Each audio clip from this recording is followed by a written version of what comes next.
इस वक्त दोपहर के 3:52 हुए हैं और शाम के 6:04 पर भारत के चंद्रयान-3 का चंद्रमा की सतह पर उतरने का एक अंदाज़ है इसरो को। भारत की जो अंतरिक्ष एजेंसी है इसरो, उसके लिए आज एक बड़ी कामयाबी का मौका है ये, जब उसका एक चंद्रयान चांद पर पहुंच रहा है। खासकर इसलिए भी अधिक महत्वपूर्ण है कि ऐसा पिछला अभियान चंद्रयान-2 कुछ तकनीकी नाकामयाबी की वजह से नहीं पहुंच पाया था, तो अब ये पहुंच रहा है वहाँ पर और पूरी दुनिया के लोग इस पर नज़रें जमाए हुए हैं। क्योंकि एक वजह ये भी है कि अभी 2 ही दिन पहले रूस का एक अंतरिक्ष यान जो कि वहाँ पहुँच रहा था, वो चंद्रमा के उसी हिस्से पर उतरने वाला था जिस हिस्से पर चंद्रयान-3 उतरने वाला है, और वो गिरकर क्रैश हो गया। ऐसा नहीं कि उन्होंने मेहनत कम की होगी, मेहनत पूरी की होगी, लेकिन तकनीकी खामियां कई बार आ जाती हैं। तो रूसी स्पेस एयरक्राफ्ट जो है वो चांद पर नहीं उतर पाया, वो गिरकर चूर चूर हो गया।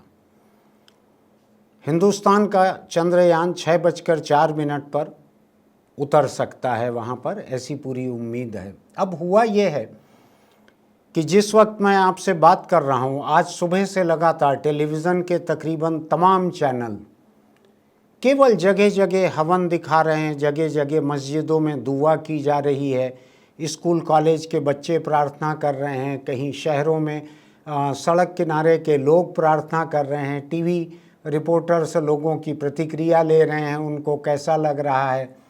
भारतवंशी एक अंतरिक्ष यात्री सुनीता विलियम्स, जो कि अमेरिका की हैं, भारत के वंश की हैं, सुनीता विलियम्स ने खुशी जाहिर की है, कहा है कि वो इंतज़ार कर रही हैं कि ये चंद्रयान वहाँ कब उतरेगा। और चारों तरफ हिंदुस्तान में ही नहीं, अमेरिका में जगह जगह जो भारतवंशी बसे हुए हैं वो हवन कर रहे हैं, पूजा कर रहे हैं।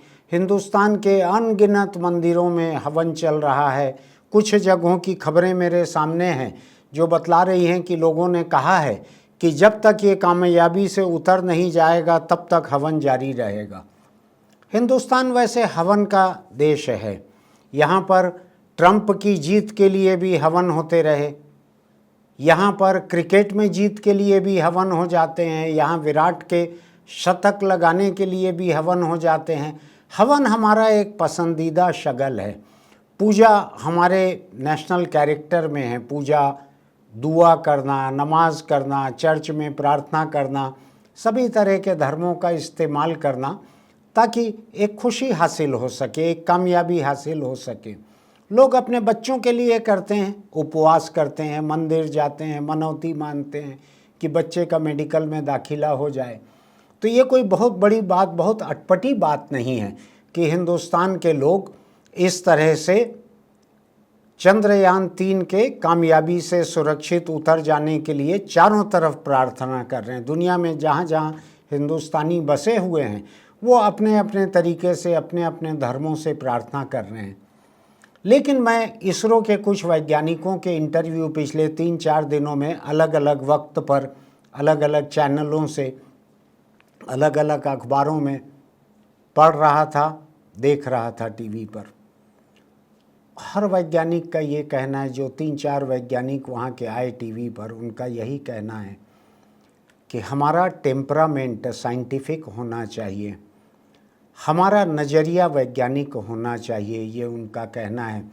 मुझको लगता है कि वो एक ख़तरा झेल कर इस तरह की बात कर रहे हैं। आज अगर कोई कहे कि हिंदुस्तानियों का टेम्परामेंट साइंटिफिक होना चाहिए, तो मुझको लगता है कि एक बागी तेवर वाली बात है कि जब चारों तरफ धर्मांधता बढ़ाई जा रही है, जब चारों तरफ एक ऐसे अतीत का गुणगान किया जा रहा है जो शायद कभी मौजूद नहीं था, उस अतीत के बारे में एक एक बात को, एक एक कहानी को निकाल कर उसको वैज्ञानिक बतलाया जा रहा है। ये साबित किया जा रहा है कि पहला विमान पुष्पक विमान था, जिससे कि रावण को मारने के बाद सीता को लेकर राम अयोध्या तक आए थे, वो पहला विमान था। National science institute, Indian institute of science Bangalore में है, वहाँ पर प्रधानमंत्री गए। वैज्ञानिकों का एक बहुत बड़ा सम्मेलन था, हिंदुस्तान के तमाम बड़े वैज्ञानिकों का एक सम्मेलन था। उस सम्मेलन में उन्होंने कहा कि हिंदुस्तान जो है ये प्लास्टिक सर्जरी के संस्थापकों में से है। हिंदुस्तान ने शुरू की है प्लास्टिक सर्जरी। जो उन्होंने मिसाल गिनाई, बड़ी बड़ी एक सामान्य मिसाल जो कि सबको मालूम है वो उन्होंने गिनाई। उन्होंने कहा कि गणेश जी के ऊपर हाथी का सिर लगाना ये सबूत है इस बात का कि हिंदुस्तान प्लास्टिक सर्जरी उस समय से करता था। किस समय से? जब गणेश, शंकर और पार्वती रहे होंगे। मुझको ठीक से मालूम नहीं है वो कितने समय पहले की बात है। मैं धर्म को थोड़ा सा कम समझता हूँ, लेकिन प्रधानमंत्री की बातों को गंभीरता से समझता हूँ। उन्होंने कहा, उन्होंने एक कोई और मिसाल देकर कहा कि किसी के ऐसे इतने बच्चे हुए, ये इस बात का सबूत है कि हिंदुस्तान में उस समय महाभारत काल में या किसी काल में क्लोनिंग की टेक्नोलॉजी थी। हमारे यहाँ के लोग क्लोनिंग करते थे। आज हालांकि दुनिया में ह्यूमन क्लोनिंग जो है उसके ऊपर पूरी दुनिया के तमाम देशों की सहमति से रोक लगी हुई है, लेकिन प्रधानमंत्री ने कहा कि हमारे यहाँ सैकड़ों या हजारों बरस पहले क्लोनिंग होती थी। ऐसी कई बातें कही। और वो अकेले नहीं हैं, एक बहुत बड़ी विचारधारा है ऐसी जो भारत के एक बहुत पुराने इतिहास को लेकर एक गर्व से भरे रहती है पूरे समय। उसको लगता है कि हिंदुस्तान एक समय सोने की चिड़िया था और डाल डाल पे सोने की चिड़िया बैठती थी, और तमाम किस्म का विज्ञान जो है वो यहीं से निकला हुआ है। परमाणु शक्ति जो है वो यहीं से निकली हुई है। लोग कई तरह के संस्कृत के कुछ शब्द निकाल लेते हैं, कहीं कोई दोहा चौपाई निकाल लेते हैं उसके सबूत के तौर पर। तो आज देश में आस्था एक अलग चीज़ है, लेकिन निजी आस्था से परे मैं अगर आस्थावान होता तो हो सकता है मैं भी आज प्रार्थना करता अपने मन में कि हिंदुस्तान के वैज्ञानिकों की ये कोशिश जो है ये कामयाब हो जाए। ये एक अलग बात है। लेकिन आस्था के चलते अवैज्ञानिक बातें करना, तो इसरो के वैज्ञानिक अभी बोल रहे हैं कि देश को एक वैज्ञानिक टेम्परामेंट की ज़रूरत है, और हिंदुस्तान में वैज्ञानिक टेम्परामेंट को बढ़ाने वाले सबसे बड़े व्यक्ति जवाहरलाल नेहरू रहे, जिन्होंने आज़ादी के पहले से वैज्ञानिक तौर तरीकों की बातें शुरू की, और आज़ादी के बाद से तो उन्होंने लगातार वैज्ञानिक अनुसंधान को आगे बढ़ाया। हिंदुस्तान में मौसम विज्ञान, उसकी स्थापना जो है वो नेहरू के समय हुई। नेहरू ने बड़े बड़े संस्थान उसके बनाए। जो अंतरिक्ष अनुसंधान था उसके महत्व को नेहरू समझते थे, उन्होंने स्थापित किया। ये इसरो जो है इसका, इस संगठन का पहले दूसरा नाम था मिलता जुलता, उसको 1962 में नेहरू के समय शुरू किया गया। उसके बाद वो लगातार आगे बढ़ते चले गया। और हमारे पास गुजरात के विक्रम साराभाई थे, वैज्ञानिक थे बहुत बड़े। होमी भाभा थे, दूसरे वैज्ञानिक थे बहुत बड़े। नेहरू का इन लोगों से सीधा संपर्क रहता था। इन लोगों के कहे मुताबिक, इनके मार्गदर्शन में नेहरू ने सरकारी फैसले लिए, ऐसे संस्थान बनाए। और आपको अगर याद होगा, आप इसरो अगर सर्च करेंगे गूगल पर तो आपको कुछ पुरानी तस्वीरें दिखेगी कि जो शुरुआती रॉकेट थे उनको लॉन्च करने के लिए साइकिल के कैरियर पर खड़ा करके, और एक व्यक्ति पकड़कर चल रहा है, एक साइकिल का हैंडल पकड़कर चल रहा है, ऐसे लॉन्चिंग पैड तक लेकर जाते थे। ये वो दिन थे। आज तो अगर आप देखेंगे तो छोटे छोटे से लोग जो हैं बड़ी बड़ी गाड़ियों पर चलते हैं, बड़ी बड़ी गाड़ियों पर सायरन बजा लेते हैं, झंडा टांग लेते हैं, लाइट लगा लेते हैं। उस वक्त इस देश के वैज्ञानिक अंतरिक्ष में जाने के लिए जो शोध कर रहे थे, कोशिश कर रहे थे, उसके रॉकेट वो साइकिल पर रख कर ले जा रहे थे। इस तरह का दिन था, इस तरह का वक्त था वो। वैसे वक्त में ये इसरो आगे बढ़ा है। आज हो ये गया है कि कामयाब के लिए, जैसे मैं आपको एक मिसाल देता हूँ, जो यूपीएससी इम्तिहान में जो ऊपर के 2-3-4 लोग आते हैं तो आप देखेंगे कि देश के 5-10 बड़े बड़े कोचिंग सेंटर जो हैं उनके इश्तहार छापने लगते हैं, क्योंकि सब ने उनसे कोई एग्रीमेंट किया हुआ रहता है कि इन्होंने यहाँ से कोचिंग ली है, उनसे पैसा दे के उनसे इश्तहार मॉडलिंग करने के लिए यूपीएससी के बहुत सारे कोचिंग सेंटर ऐसा करते हैं, कामयाब के बहुत सारे बाप खड़े हो जाते हैं। हिंदुस्तान में ऐसा ही है। आज इसरो की इस कामयाबी को लेकर बहुत सारे लोग दावेदार हो गए हैं कि इसमें उनका हाथ है, उनके मार्गदर्शन में ये हुआ है, उनकी लीडरशिप में इसरो काम कर रहा है।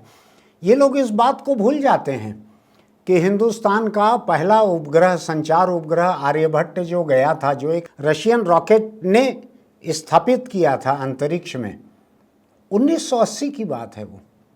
1980 में हिंदुस्तान ने अपना एक रॉकेट भेजा अंतरिक्ष में, और ऐसा करने वाला वो दुनिया का 7वां देश था। 7 देशों में 1980 में शामिल हो चुका था।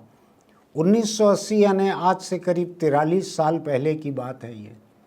उस वक्त शामिल हो चुका था हिंदुस्तान उस अंतरिक्ष की दौड़ में, उस अंतरिक्ष के मुकाबले में, और बाद के बरसों में तो लगातार वो बढ़ते चले गया।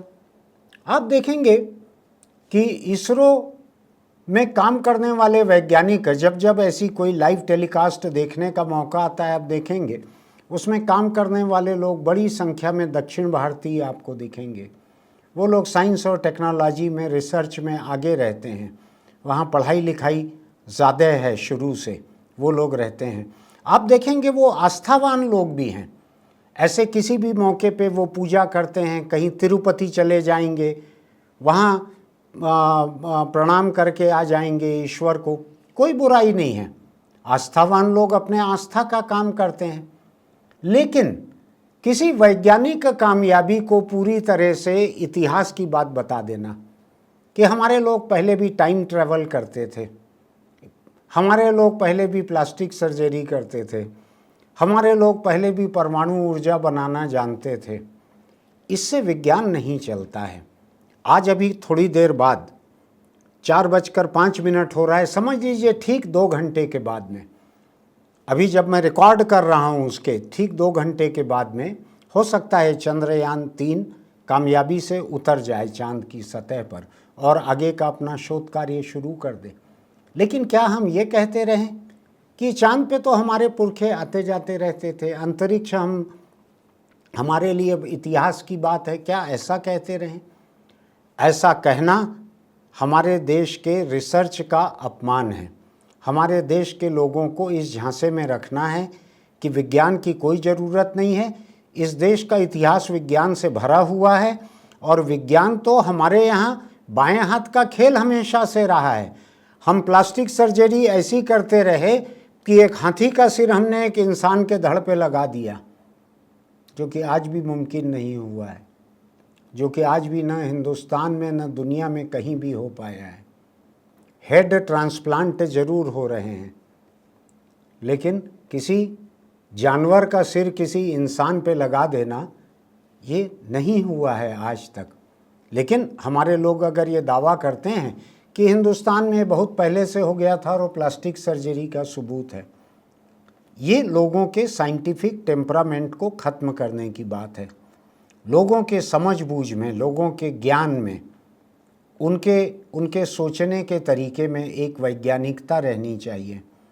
वो वैज्ञानिकता ख़त्म की जा रही है सिलसिलेवार, इसलिए कि अगर लोग वैज्ञानिक तरीके से सोचेंगे तो वो सांप्रदायिकता के भड़काऊ नारों को लेकर सड़कों पर त्रिशूल और भाले और तलवार और झंडे लेकर नहीं निकलेंगे। उनको मालूम रहेगा कि ज़िंदगी में कामयाबी त्रिशूल और भाले और तलवार से आज नहीं मिलती है। ये 21वीं सदी चल रही है।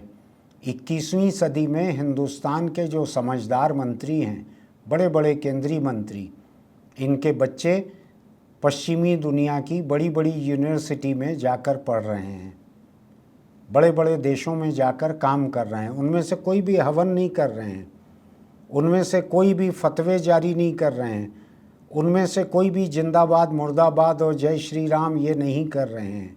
वो अपना काम कर रहे हैं, उनकी आस्था होगी, घर में पूजा कर रहे हैं, लेकिन अपना काम कर रहे हैं। आज हिंदुस्तान में बेरोज़गारों की एक बहुत बड़ी फ़ौज को आज हवन में झोंक दिया गया है, आज प्रार्थना करने में झोंक दिया गया है। अगर बस चलता इस देश के लोगों का तो जो चंद्रयान वहाँ उतर रहा है, इस पे नींबू और मिर्च भी बांध कर टांग देते किसी अनिष्ट की आशंका को टालने के लिए। ये समझने की ज़रूरत है कि हम जब भी धर्मांध किस्म की बातें करेंगे, अपने राष्ट्रवाद को बढ़ाने के लिए, अपने राष्ट्रवाद के गौरव को हासिल करने के लिए, जब कभी हम एक झूठे इतिहास की बात करेंगे, एक झूठा इतिहास एक असल वर्तमान को रोकता है। हमको कामयाबी की ज़रूरत नहीं रहती, क्योंकि इतिहास की कामयाबी का गौरव हमारे लिए काफ़ी रहता है। इसरो के वैज्ञानिकों ने अभी पिछले 3-4 दिन में बार बार कहा है कि हमको वैज्ञानिक दृष्टिकोण की ज़रूरत है। अलग अलग संदर्भों में कहा है, लेकिन ये लाइन कही है, आप भी ढूंढ कर पढ़िएगा। तो जो वैज्ञानिक, जो हिंदुस्तान के अनुसंधानकर्ता इस चंद्रयान 3 की कामयाबी के लिए जिम्मेदार हैं, उसके हकदार हैं, जिनको श्रेय जाता है, उनका ये मानना है कि हिंदुस्तान के लोगों का टेम्परामेंट साइंटिफिक होना चाहिए। मैं आज आपके और चंद्रयान की लैंडिंग के बीच आना नहीं चाहता। जिस वक्त हम ये वीडियो पोस्ट करेंगे, हो सकता है उस वक्त लैंडिंग हो चुकी हो सकता है होने वाली हो सकता है वो कामयाब हो सकता है कोई तकनीकी खामी आ जाए, उससे हमारे लोगों की मेहनत कम नहीं होती, कामयाबी कम नहीं होती। हर नाकामयाबी से सीख के साइंस आगे बढ़ता है। साइंस 100 बार गिरता है तो 101 बार उठकर खड़ा होता है। ये साइंटिफिक टेम्परामेंट रहता है। हम अगर धर्मांध होकर, हम अगर एक उन्मादी राष्ट्रवादी होकर, हम एक काल्पनिक इतिहास में जीते रहेंगे, तो जो लोग इतिहास में जीते रहते हैं वो लोग वर्तमान में आगे नहीं बढ़ पाते, उनको ज़रूरत ही नहीं लगती, क्योंकि काल्पनिक इतिहास इतना सुहाना है।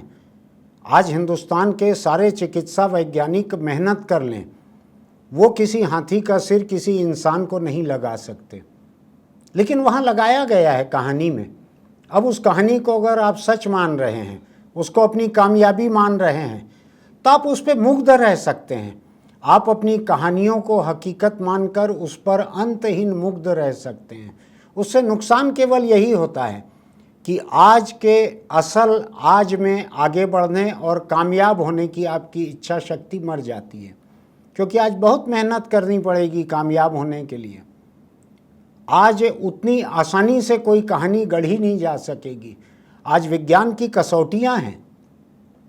तो ये समझने की ज़रूरत है कि हमारे लोग, हिंदुस्तान की पीढ़ी जिस तरह से एक धर्मांध माहौल में जी रही है, धर्मांध होती चल रही है और इस पे गर्व अलग महसूस कर रही है, ये एक भयानक नौबत है। कम से कम चंद्रयान 3 की कामयाबी जो है, इसको मान के चलिए कि ये एक वैज्ञानिक कामयाबी है। ये किसी के नमाज पढ़ने से, किसी के दुआ करने से, किसी के हवन करने से, किसी के चर्च में प्रार्थना करने से मिली हुई कामयाबी नहीं है। आप अगर ऐसा समझ लेंगे तो कल के दिन आप अपने बच्चों को पढ़ाने के बजाय, पढ़ने देने के बजाय आप जाकर मंदिर में बैठ जाएंगे जिस दिन उनके इम्तिहान होंगे। तो ध्यान रखिएगा, आपको अपना टेम्परामेंट भी वैज्ञानिक रखना है, अपने बच्चों की सोच भी वैज्ञानिक रखनी है। उसके बिना हम कहीं नहीं पहुंचेंगे। आज आपको क्या लगता है कि जो सुंदर पिचई गूगल के हेड बने हुए हैं बाहर जाकर, और हिंदुस्तान के बहुत सारे और लोग दुनिया की बड़ी बड़ी कंपनियों को चला रहे हैं, आपको क्या लगता है कि ये किसी प्रार्थना के बाद वहाँ पहुँचे हुए हैं? ये शनिवार को तेल चढ़ा देते थे तो पहुँचे हुए हैं, या इनमें से कोई मस्जिद की दुआ की वजह से पहुँचे हुए हैं? ये सब अपनी खालिस मेहनत की वजह से, बाहर जाकर एक मुकाबला करने की वजह से उस जगह पर पहुँचे हुए हैं। हमको लोगों की पढ़ाई, लोगों की रिसर्च, लोगों की वैज्ञानिक समझ, उनकी मेहनत, इसको कम नहीं आंकना चाहिए। आप अपनी निजी आस्था से जितना हवन करना चाहते हैं कर लें। चंद्रयान 3 लौट कर आए या अगला चंद्रयान जाए, तब तक आप रोज़ हवन कीजिए, उसमें कोई दिक्कत नहीं है, उससे कोई नुकसान नहीं है। लेकिन अपनी खुद की सोच को धोखा मत दीजिए कि ये कामयाबी हवन से हुई है। ये हवन से नहीं, ये वैज्ञानिकों की मेहनत से हुई कामयाबी है। और इसकी जड़ें नेहरू के वक्त तक जाती हैं, इंदिरा के वक्त तक जाती हैं। बहुत से लोगों को ये नहीं पता होगा कि नेहरू और इंदिरा ने अपने पास जो इक्का दुक्का विभाग रखे थे, पोर्टफोलियो रखे थे, मिनिस्ट्री रखी थी, उसमें अंतरिक्ष की मिनिस्ट्री भी रहती थी। प्रधानमंत्री ने अपनी निगरानी में इसरो को आगे बढ़ाया, अंतरिक्ष रिसर्च को आगे बढ़ाया अपनी निजी निगरानी में। इसलिए हमको आज अपनी तमाम आस्था को उसका जलसा मनाने के साथ साथ हमको इस बात को मानना चाहिए कि ये पूरी की पूरी कामयाबी हिंदुस्तानी वैज्ञानिकों के ठोस काम की, उनके मेहनत की, उनकी कामयाबी की कामयाबी है। ये हम फिर मिलेंगे। अगर आपको हमारे वीडियो अच्छे लगते हैं तो इसको सब्सक्राइब और नोटिफिकेशन की बटन दबाकर इसको लाइक भी कीजिए, उससे हमारा हौसला बढ़ता है।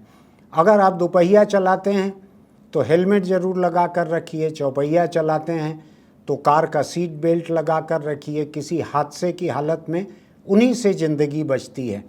तो हम देखते हैं थोड़ी देर में चंद्रयान की लैंडिंग कैसे होती है।